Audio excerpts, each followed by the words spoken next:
Gentleman from Florida. Thank you very much, Mr. Chairman. Mr. Chairman, of all the testimony we hear in this committee, I enjoy yours the most. You're always very interesting. We have an awful lot of academics that come in here and try and convince us that a circle is square, and vice versa, and I appreciate your forthrightness.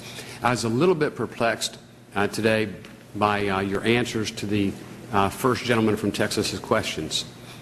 First about inflation, I heard you talk about you use pricing as a reference, and that purely printing more money doesn't cause inflation, which was really new news to me. And I wonder if you tell me what you think causes inflation. Well, let's be clear what's going on. The Federal Reserve is not putting money out into the economy. What we're doing is we're creating bank reserves. That's money that the banks hold with the Fed. So it's just sitting there idly. It's not chasing any goods. Okay? So as long as those bank reserves are sitting idly, broader measures of money that measure the circulation of money. But it won't sit there idly forever. The purpose of it is not to sit there idly forever. And, right. And while there may be a time lapse, certainly, unless that money gets sucked back in, and out of circulation, it's going to cause inflation. There's no denying it. If it's not sucked back in, but as I was describing, we have ways of sucking it back in. How? Well, one way to do it is by raising the interest rate we pay on those reserves, which induces banks to keep the money with us instead of lending it out or circulating it through the economy. Another way to do it is through various open market operations that we can do that essentially pull those reserves out and bring them back into the Fed. So we do have a number of tools to do it, and we're quite aware of this issue, and we will not allow the broad measures of money circulating in the economy to rise at a rate rapid enough that would cause inflation eventually. I'd appreciate if you could maybe give the members of this committee a little memo on a more extensive explanation of how you plan to do that without damaging the economy that we're trying to fix now. There's a chapter in the Monetary Policy Report that covers it. Thank you. The second question was in response to the audit of the Fed. As you well know, the statutes are this thick of exemptions to federal audit, of audits of the Fed. Every agency just about can be audited. I think I heard the gentleman from Texas say once a citizen can find out more about the operations of the CIA than it can the Fed.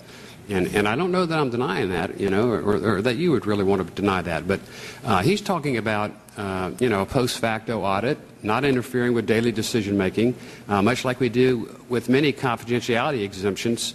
Where you say no, what they do now, well, they negotiate this contract as secret, but when the contract is over, it should be opened up to public scrutiny.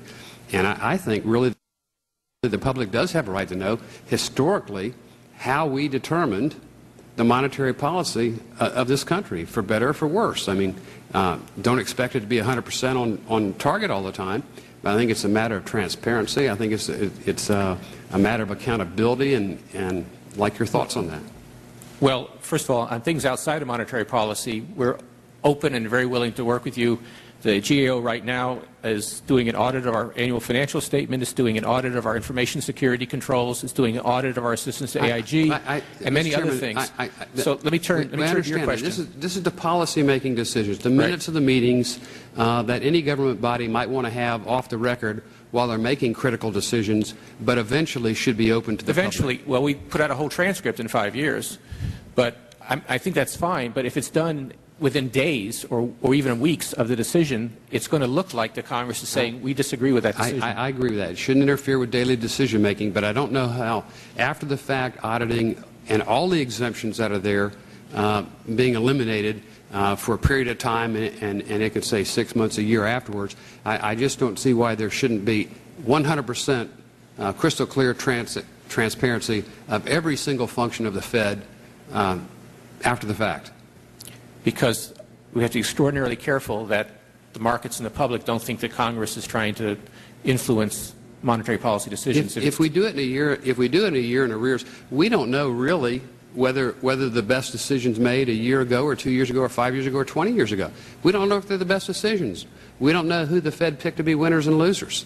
And I think the public really has a right to know that someday. On issues relating to our 13.3 authority, those sorts of things, where we're putting out money and lending money and so on, we can work that out. I agree with you that where we're putting out taxpayer money, there should be ways for the government the Congress to be assured that we're doing it in a safe way that has appropriate financial controls and so on and so on. So I agree with that part. Monetary policy is a very specific element, though, of that. Well, but that's the most critical. Gentleman's time has expired. The gentleman